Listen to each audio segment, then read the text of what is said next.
It's a new year with an old problem, crime. Albuquerque and Santa Fe have already notched their first homicides of 2020. Police in the capital city just responded to a shootout where 2 men were injured. Ed, it's really hard for us to sort of gauge whether it's more or less violent at any particular time because these kind of stories, they get in the news, right? We're interested in them. What's your feeling about where public safety is right now in Albuquerque and the rest of the state? But we have a long way to go. I mean, we've seen the statistics. The statistics paint a picture. We're on the bottom or the top of the list, depending on how you look at it. When it comes to violent crime, we were #1 just recently. When it comes to the number of involved police shootings and weapons used during the course of these incidences that ultimately end up in police officer having to use deadly force. I mean, it's very concerning to our community. There are a lot of victims out there, and that should be where the focus is. I mean, our concern really has to be to a safer community. Statistically, again, you want to be careful. You know, I think it was Mark Twain that said, you know, there are 3 types of lies: damned lies, and statistics. Sure. But they do tell a story and they do paint a picture, and this is something we really need to get a hold on. We've been talking about crime for some time, and I know the local administration here has introduced a number of initiatives to reduce the crime in our city. We really have to have a very comprehensive approach to dealing with our crime problem. It's not going to go away, but it also has to do with the community culture as well. I think we need to look at the culture of our community, and I'm not saying that we have a culture of violence, but I'm saying the solution to reducing crime is a community culture, and that's engaging and involving all stakeholders at every level, from the government level to the private sector to the community level. We can reduce crime. I ran APD's gang unit in 1996. That was the year that we had the 3rd highest homicide rate.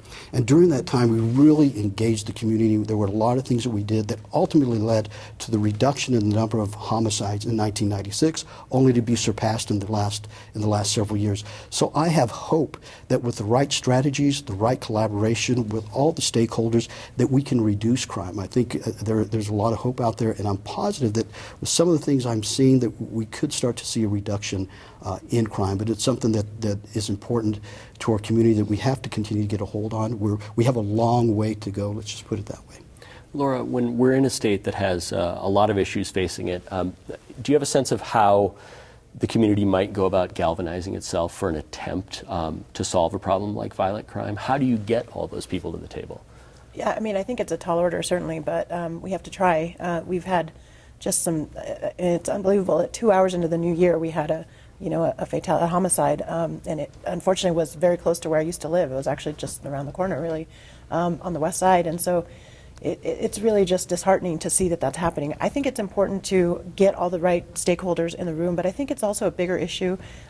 We have such a slow economy here. We don't have a lot of opportunity, and I think we end up, we talked about education earlier in the other segment, and I think a lot of it has to do with just our cultural problems that we have here. We don't have a lot of opportunity. We have a lot of drug issues as well, and so I think it's a multi-layered approach that we need to take. Certainly, having opportunities for mental health, behavioral health, all of those funding sources I think are important, and that's something the governor's working on. But I think as far as addressing what's happening in the city, I think we have to take a very aggressive approach and get stakeholders in the room to figure out, what are the issues facing. And unfortunately, I also think that it's not enough to do it citywide. It really needs to be regionalized, because the issues that you have on the west side are very different than what you have, in the Heights, very different than what you see in the South Valley. I think it needs to be much more at the local level to address some of those issues. Regions of the city as opposed to region. Okay, right. Okay. Eric, you've dealt with sort of a lot of this multimodal approach to solving crime, particularly on the kids' side. What do you see that strikes you as a way to gauge whether or not we're getting the community involved like we want, and whether we're having that success?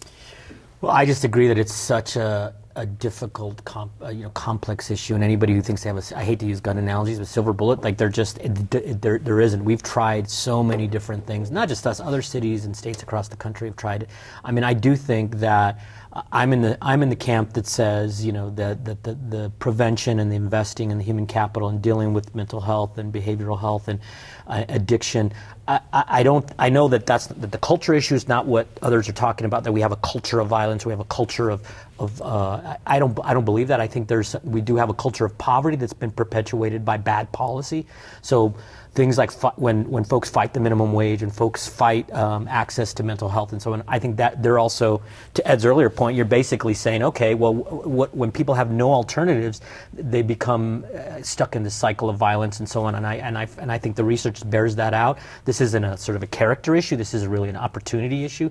So if you're a fiscal conservative who says, I don't want to invest in homeless programs, I don't want to invest in behavioral health programs, like, you're part of the problem. If you're someone who thinks we shouldn't be putting money into after-school programs, you're part of the problem, because the alternative is people stuck in a perpetual cycle of poverty, disinvestment, and feeling disconnected from their community. So, and the last thing I'll say is guns.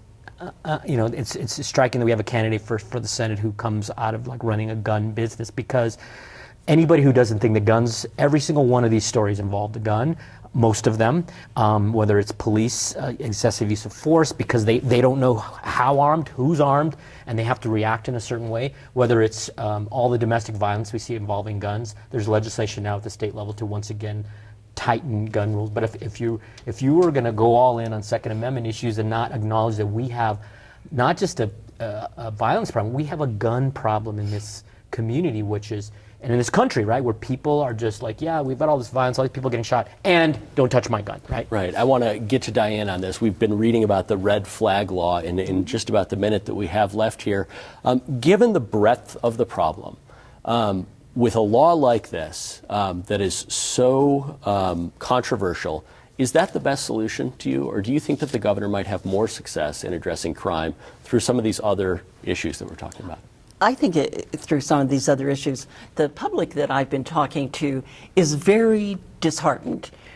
There was an overwhelming vote in support for to have more mental health facilities. Sure. And suddenly it's become an argument about where it's going to be. And we go, okay, why did we vote for all that when we're wasting all of our time trying to get something done?